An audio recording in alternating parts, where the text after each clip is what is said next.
Hi guys, അപ്പോൾ ഇന്ന് നമ്മൾ ചെയ്യാൻ പോകണമെന്ന് വെച്ചാൽ നമ്മുടെ വീടിൻ്റെ ടെറസ് ഒന്ന് വാട്ടർ പ്രൂഫ് ചെയ്യാൻ പോവുകയാണ്. ഈ വീഡിയോയിൽ ഇപ്പോൾ നമ്മൾ പറയാൻ പോകുന്നതെന്ന് പറഞ്ഞു കഴിഞ്ഞാൽ അതായത് നമ്മൾ സ്റ്റാർട്ട് മുതൽ എൻഡ് വരെ ഈ വാട്ടർ പ്രൂഫിൻ്റെ എല്ലാ പ്രോസസ്സും പ്ലസ് അതിന് എത്ര കോസ്റ്റായി, എത്ര ടൈം സ്പെൻഡ് ചെയ്തു എന്നുള്ളതൊക്കെയാണ് നമ്മൾ ഈ വീഡിയോയിൽ ഡിസ്കസ് ചെയ്യാൻ പോകുന്നത്.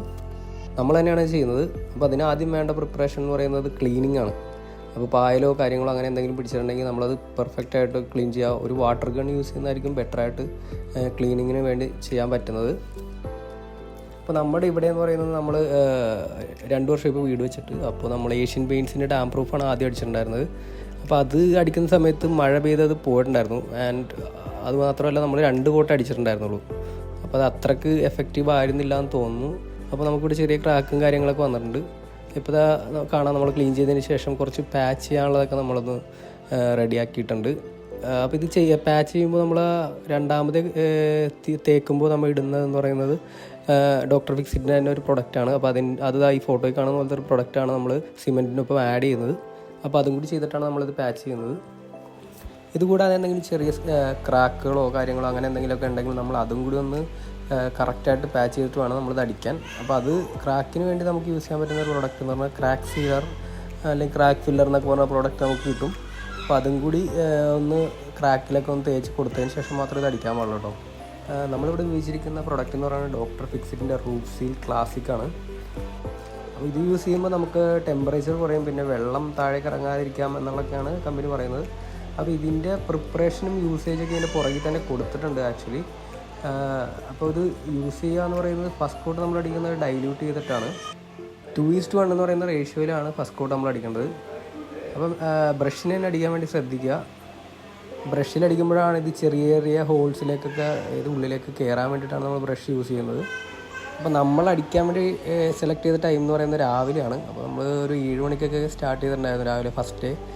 അതൊരു 10 മണിയൊക്കെ ആയപ്പോഴത്തേനും നമ്മൾ കംപ്ലീറ്റ് ആയിട്ടുണ്ടായിരുന്നു. പിന്നെ ഫസ്റ്റ് കോട്ട് ആയതുകൊണ്ട് തന്നെ ഡൈല്യൂട്ട് ചെയ്ത് അടിക്കുന്നത് കൊണ്ടും ഇച്ചിരി ടൈം കുറവാണ് നമുക്ക് വേണ്ടി വന്നിട്ടുള്ളത് ഫസ്റ്റ് ഡേയിൽ. ബെസ്റ്റ് റിസൾട്ട് കിട്ടാൻ വേണ്ടിയിട്ട് 3 കോട്ട് അടിക്കണമെന്നാണ് കമ്പനി പറയുന്നത്. അപ്പോൾ നമ്മൾ ഫസ്റ്റ് കോട്ട് അടിച്ച് കഴിഞ്ഞിട്ടുണ്ട്.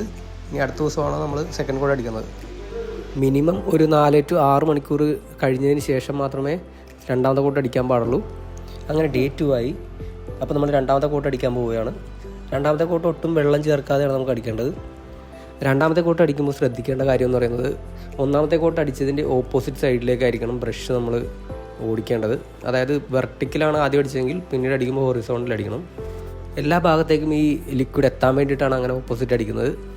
രണ്ടാമത്തെ കോട്ട് വെള്ളം ചേർക്കാതെ അടിക്കുന്നതുകൊണ്ട് തന്നെ കുറച്ച് കട്ടിയുണ്ട്. അപ്പോൾ നമുക്ക് കുറച്ച് ടൈം എടുത്തിട്ടാണ് നമ്മൾ അടിക്കുന്നുണ്ടായിരുന്നത്. ഫസ്റ്റ് ഡേ ഇത്തിരി മഴക്കാറൊക്കെ ഉള്ളതുകൊണ്ട് വെയിൽ കുറച്ച് കുറവുണ്ടായിരുന്നെങ്കിലും രണ്ടാം ദിവസം ഇപ്പോൾ നേരെ തിരിച്ചായി. അപ്പോൾ നല്ല വെയിലായിരുന്നു. അപ്പോൾ നമ്മൾക്ക് ഈ വൈറ്റ് സർഫസിൻ്റെ റിഫ്ലക്ഷൻ കണ്ണിട്ട് അടിക്കുമ്പോൾ വല്ലാത്ത ബുദ്ധിമുട്ടുള്ളതുകൊണ്ട് തന്നെ നമ്മളൊരു കൂളിംഗ് ഗ്ലാസ് ഒക്കെ വെച്ചിട്ടാണ് ഇത് അടിച്ചുകൊണ്ടിരുന്നത്. പുതിയ വീടൊക്കെ വെക്കുന്നവർ എപ്പോഴും ശ്രദ്ധിക്കേണ്ട ഒരു കാര്യം തന്നെ കേട്ടോ വാട്ടർ പ്രൂഫിങ്. അത് പിന്നീട് ചെയ്യാമെന്ന് പറഞ്ഞാൽ ഒരിക്കലും മാറ്റി വെക്കരുത്. അതുപോലെ ചെയ്യുമ്പോൾ കറക്റ്റായിട്ട് മുഴുവനായിട്ട് തന്നെ ചെയ്യാനും ശ്രദ്ധിക്കുക. 3 കോട്ട് അടിക്കണം എന്ന് പറയുമ്പോൾ 3 കോട്ട് തന്നെ അടിക്കുക. അല്ലാതെ 2 കോട്ട് അടിച്ചിട്ട് പിന്നീട് ബാക്കി ഒരു കോട്ട് അടിക്കാം അങ്ങനെയൊന്നും വിചാരിക്കരുത്. വാട്ടർ പ്രൂഫിംഗ് എന്ന് പറഞ്ഞാൽ ഭയങ്കര ഇമ്പോർട്ടൻ്റ് ആയിട്ടുള്ളൊരു കാര്യമാണ്. അപ്പോൾ എന്തായാലും അത് സ്കിപ്പ് ചെയ്യാതിരിക്കുക, പുതിയ വീടൊക്കെ വെക്കുന്നവർ പ്രത്യേകിച്ച്. പിന്നെ നമ്മളിത് ചെയ്യുന്നത് യൂട്യൂബോ അങ്ങനെയുള്ള ചാറ്റ് GPT കാര്യങ്ങളൊക്കെ നോക്കിയിട്ടാണ് നമ്മളിത് ചെയ്തിട്ടുണ്ടായിരുന്നത്. നമ്മളിത് പ്രൊഫഷണലായിട്ട് അറിയാവുന്ന ആൾക്കാരൊന്നുമല്ല. അപ്പോൾ നിങ്ങളുടെ ടെറസിന് കൂടുതൽ ക്രാക്കോ പ്രോബ്ലങ്ങളോ അങ്ങനെ എന്തെങ്കിലുമൊക്കെ ഉണ്ടെങ്കിൽ ഉറപ്പായിട്ടും അത് ഒരു പ്രൊഫഷണലായിട്ടുള്ള ആൾക്കാരെ കൊണ്ട് തന്നെ ചെയ്യുക ശ്രദ്ധിക്കുക. അങ്ങനെ അവസാനം രണ്ടാമത്തെ കോട്ടും അടിച്ച് കഴിഞ്ഞിരിക്കുകയാണ്. പക്ഷെ നമുക്ക് ഫസ്റ്റ് ഡേനെ കമ്പയർ ചെയ്യുമ്പോൾ ഒരു അരമണിക്കൂറോളം കൂടുതൽ വേണ്ടി വന്നിട്ടുണ്ട്. അങ്ങനെ ഡേ 3 ആയി. അപ്പോഴും ശ്രദ്ധിക്കേണ്ട കാര്യം ഡേ 2-ൽ, അതായത് രണ്ടാമത്തെ കോട്ട് അടിച്ചതിൻ്റെ ഓപ്പോസിറ്റ് വേണം നമുക്ക് അടിക്കാൻ. നമ്മൾ ഫുൾ കോട്ടും ബ്രഷിന് തന്നെയാണ് അടിക്കുന്നത്. ഒട്ടും വെള്ളം ചേർക്കാതെ തന്നെയാണ് മൂന്നാമത്തെ കോട്ടും അടിക്കേണ്ടത്. അങ്ങനെ ഒരു 3.5 മണിക്കൂറത്തെ കഷ്ടപ്പാടിന് ശേഷം ഇത് നമ്മൾ കംപ്ലീറ്റ് ചെയ്തിട്ടുണ്ട്. 800 സ്ക്വയർ ഫീറ്റ് 3 കോട്ട് അടിക്കാൻ വേണ്ടിയിട്ട് എനിക്ക് ടോട്ടലായിട്ടുള്ളത് 8,350 രൂപയാണ്.